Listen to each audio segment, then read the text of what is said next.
আসসালামু আলাইকুম, কেমন আছেন সবাই? এসএম শাপলাস কিচেনে আপনাদেরকে স্বাগতম।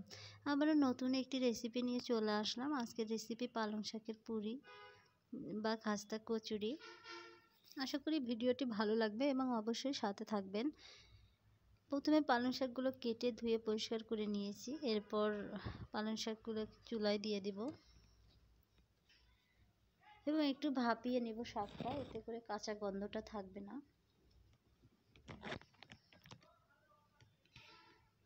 পালং শাকটা একটু ভাপিয়ে নিয়ে নামিয়ে নেব।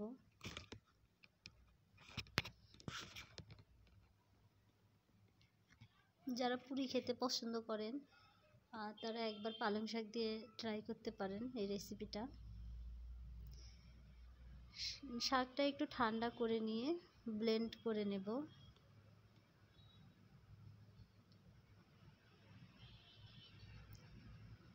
যতটা সম্ভব পানিগুলো ঝরিয়ে নেব। সাথে 2টা কাঁচামরিচ, 1 টুকরো আদা, কয়েকটা রসুন কোয়া এবং ধনিয়া পাতা দিয়ে সবগুলো একসাথে ব্লেন্ড করে নেব।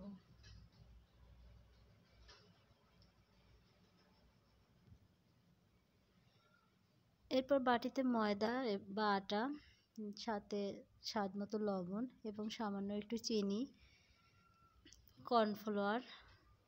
কর্নফ্লাওয়ারটা আপনারা স্কিপ করতেও পারেন, নিয়ে সবগুলো শুকনো উপকরণ মাখিয়ে নেব আগে। এরপর সাদা তেল দেব, একটু তেলটা দিয়ে ভালো করে মাখিয়ে নেব।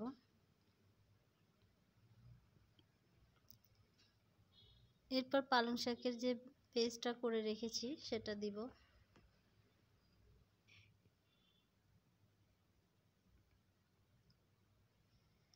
সামান্য ভাজা জিরার গুঁড়া, একটু মরিচের গুঁড়া দিয়ে সব উপকরণ একসাথে মাখিয়ে একটা ডো তৈরি করে নেব।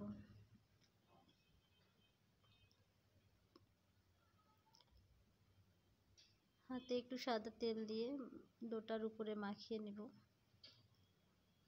এতে করে অনেকটা সফট হবে।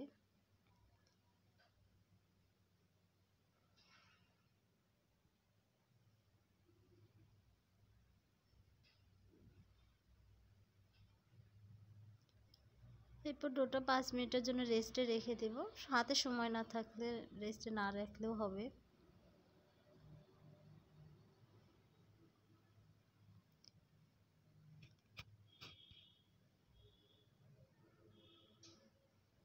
এরপর ছোট ছোট লেচি কেটে নেব।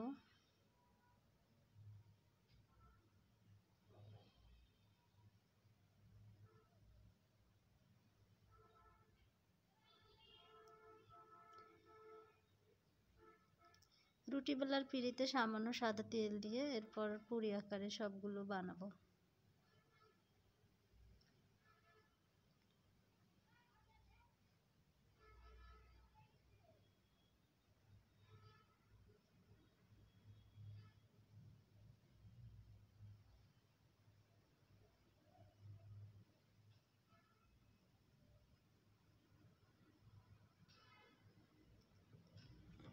এক এক করে সবগুলো বানিয়ে নিব।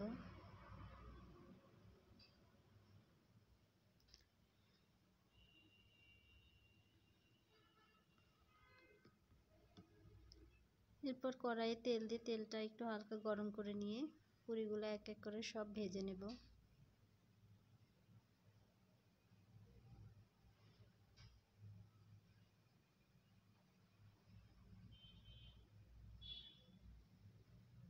খেতে কিন্তু অসম্ভব মজার লাগে, আপনারা অবশ্যই একবার ট্রাই করবেন।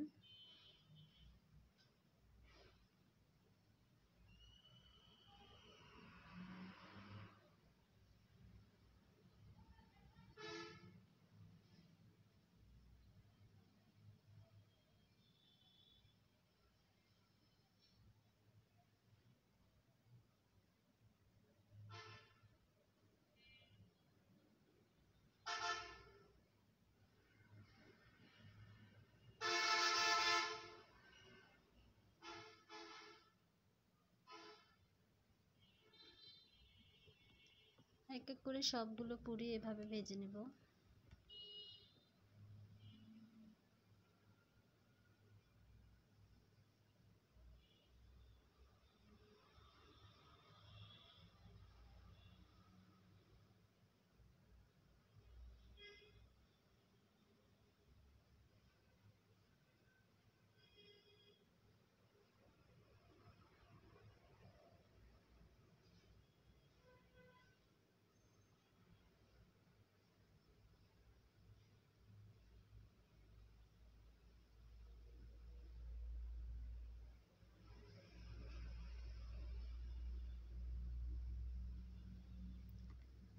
পুরিগুলো আমার ভাজা হয়ে গেছে।